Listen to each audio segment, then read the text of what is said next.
Assalamualaikum warahmatullahi wabarakatuh. Baiklah, pada kesempatan kali ini saya Saiful Firdaus. Saya akan mempresentasikan eh, hasil review makalah yang berjudul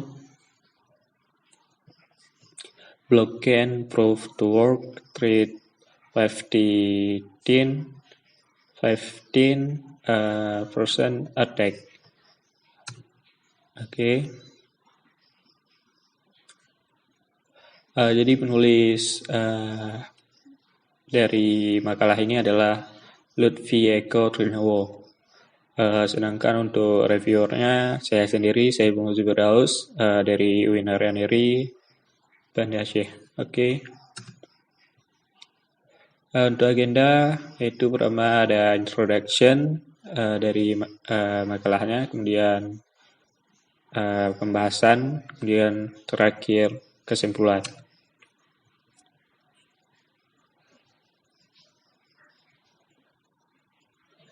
Kita masuk ke bagian introduction.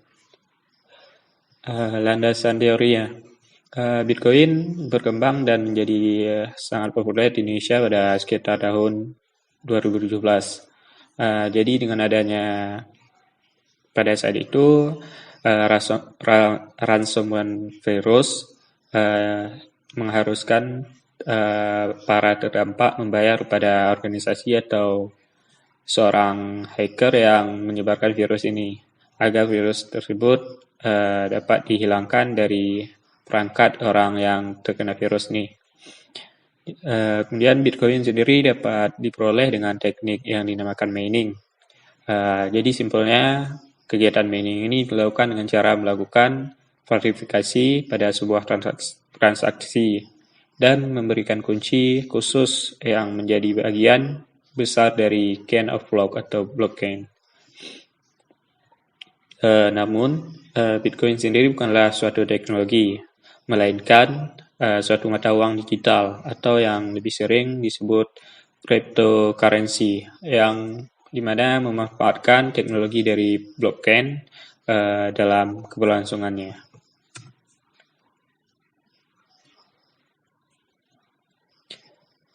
Blockchain sendiri adalah teknologi yang paling dasar atas penggunaan daripada Bitcoin. Jadi sifatnya yang terdesentralisasi dan terbuka terhadap penggunanya. Yang menjadikan blockchain menjadi salah satu teknologi yang digadang-gadang yang dapat digunakan untuk berbagai macam hal kepentingan, yaitu yang membuat penggunaan dan pengembangan blockchain menjadi suatu topik yang sedang naik daun untuk beberapa tahun belakangan ini. Tentunya ketika suatu teknologi diimplementasikan atau digunakan, salah satu aspek yang harus diperhatikan adalah aspek keamanan, karena ini sesuatu yang sangat penting.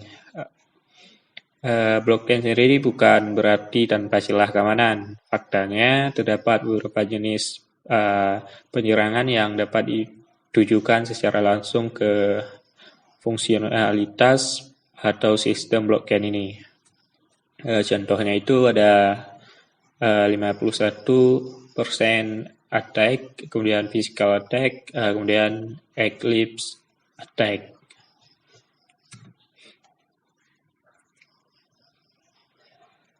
Untuk rumusan masalah, jadi pada makalah ini si penulis akan membahas mengenai apa itu 50% attack. Kemudian bagaimana cara para hacker atau attacker melakukan untuk dapat memanipulasi hasil yang terdapat pada sistem blockchain.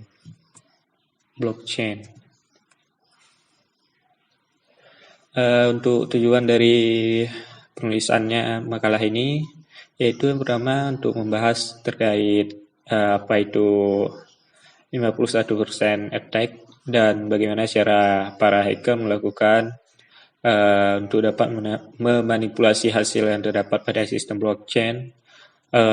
meskipun sistem ini bersifat terbuka dan terdesentralisasi.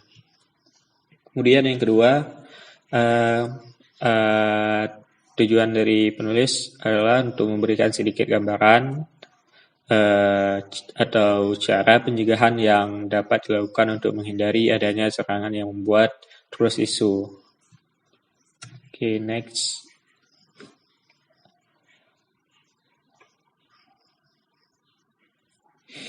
Kita masuk ke bagian pembahasannya. Jadi, problem definition.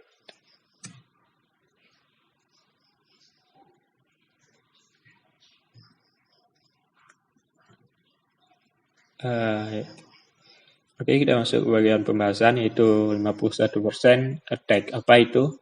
Jadi 51% ini 51% attack ini merupakan suatu metode di mana metode penyerangan dengan kondisi di mana kondisi penyerang menguasai lebih dari 50% hashing power, di mana terdapat dalam suatu jaringan. Dimulai dengan membuat suatu private block yang pada nantinya blok ini akan dibuka kepada seluruh penambang atau miner pada suatu jaringan yang sama dengan attacker, sehingga dapat memaksa adanya double spending.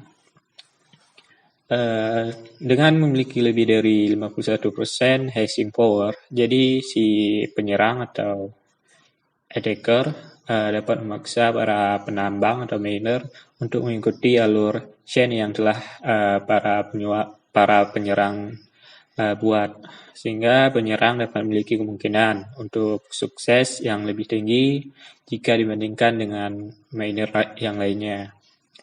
Yang jadi masalah utamanya adalah penyerang dengan hash power yang kurang dari 50% juga tetap dapat melaksanakan rencana ini, yaitu rencana untuk 51% attack ini. Hanya saja memiliki tingkat kesuksesan yang lebih rendah karena hash powernya di bawah 50%. Jadi sehingga kemungkinan gagalnya lebih tinggi daripada 51% attack. Kemudian penyerangan dengan memanfaatkan metode yang seperti ini sebenarnya tidak akan mampu tahan ketika hashing power yang dimiliki oleh keseluruhan jaringan terdapat dalam jumlah yang banyak. Karena ketika kondisi ini terjadi, maka cost atau biaya untuk menambang itu jadi lebih besar.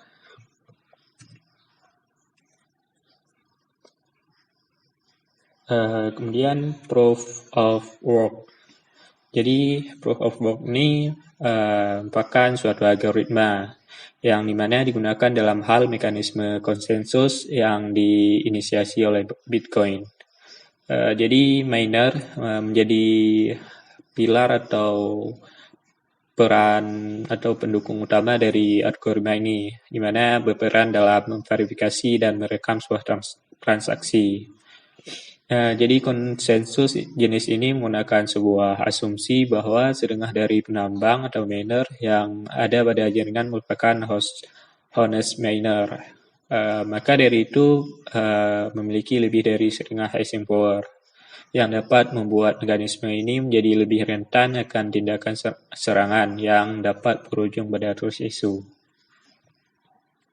Untuk metode konsensus yang seperti ini akan lebih berbahaya jika terhadap 51% attack apabila memiliki tipe low hashing crypto coins. Metode ini juga cukup rentan terhadap adanya serangan lain seperti Sybil attack, DDoS attack, dan juga BGP hijacking. Kemudian the majority hash attack. Penyerangan dengan metode yang seperti ini dilakukan dengan beberapa cara, yaitu dengan 51% attack dan serving mining. Hal yang seperti ini dapat menjadi suatu masalah yang serius karena dapat membawa sebagian besar penambang atau miner pada jaringan yang sama dan mengikuti chain yang telah dibuat oleh si penyerang, uh, di mana ia memilih hash yang tertinggi. Hal ini berujung pada aktivitas yang sangat berbahaya, di mana dapat melibatkan miner demi keuntungan penyerang.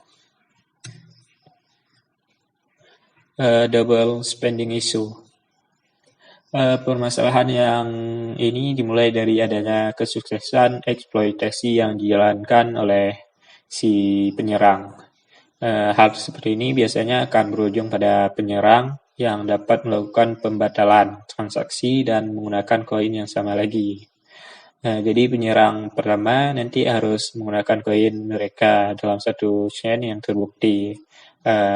Maksudnya bukan bagian dari serangan, sehingga pada waktu yang bersamaan membuat private chain yang pada nantinya akan ditunjukkan pada penambang pada jaringan tersebut.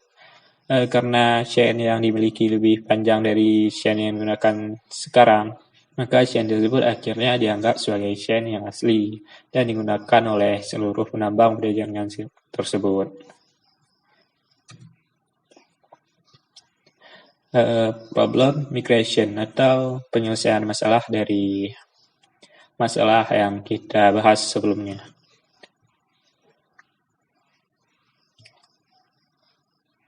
Jadi solusinya untuk masalah yang tadi kita bahas yaitu delayed proof of work by Komodo. Jadi ini merupakan suatu metode di mana solusi keamanan yang dikembangkan oleh Komodo. Komodo ini merupakan sebuah perusahaan yang bergerak pada bidang multi-chain platform dengan memanfaatkan teknologi blockchain di dalamnya.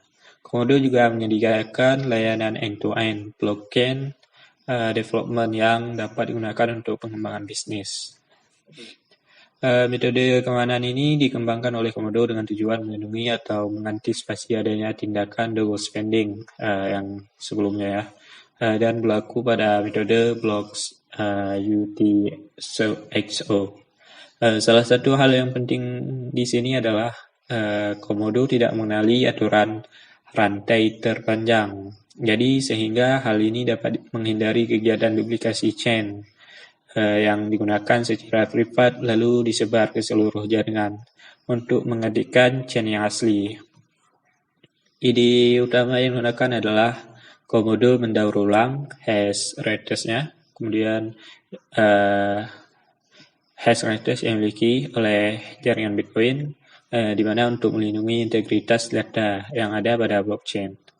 Hal ini juga memungkinkan adanya cadangan data pada suatu blok individu yang disebar ke blockchain lain termasuk Bitcoin itu sendiri. Solusi selanjutnya adalah penalty system for delayed block submission on Horizen. Kali ini dari Horizen. Jadi Horizen ini suatu metode juga di mana solusi keamanan yang dikembangkan oleh si Horizen. Jadi Horizen ini juga sebuah perusahaan yang menyediakan platform pengembangan bisnis secara masif yang mengadopsi dan memanfaatkan teknologi blockchain di dalamnya, baik yang bersifat publik maupun privat. Jadi ide utama dari metode ini adalah membuat biaya yang dibutuhkan oleh penyerang bertambah secara masif banyak, jadi sehingga harapan untuk mendapat keuntungan menjadi sia-sia. Karena penalti yang diberikan dilakukan berdasarkan parameter berapa waktu yang digunakan untuk menyembunyikan blok dari jaringan blockchain itu sendiri. Dengan kata lain, metode ini berfokus pada penanganan penambangan blok pribadi yang disembunyikan dari jaringan utama blockchain. Jadi si penyerang akan menghabiskan banyak waktu di sini.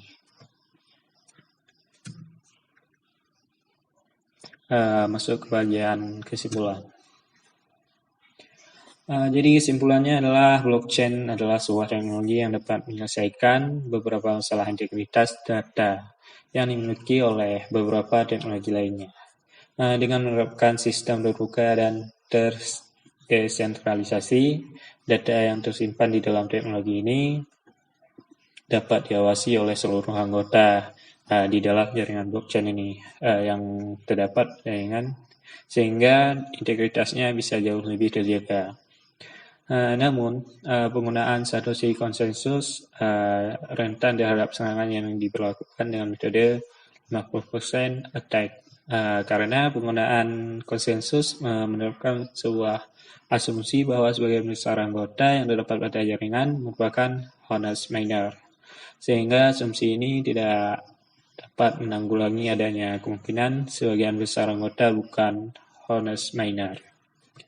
Penggunaan metode sebagai tindakan preventif belum cukup untuk menanggulangi adanya serangan dengan berbagai metode yang ada, dikarenakan tiap metode pencegahan ini memiliki fokus yang tersendiri, sehingga dibutuhkan studi lebih lanjut untuk menentukan metode baru, dengan tujuan mengatasi kelemahan yang dimiliki oleh Satoshi konsensus ini. Oke, sekian saya Ibnu Firdaus.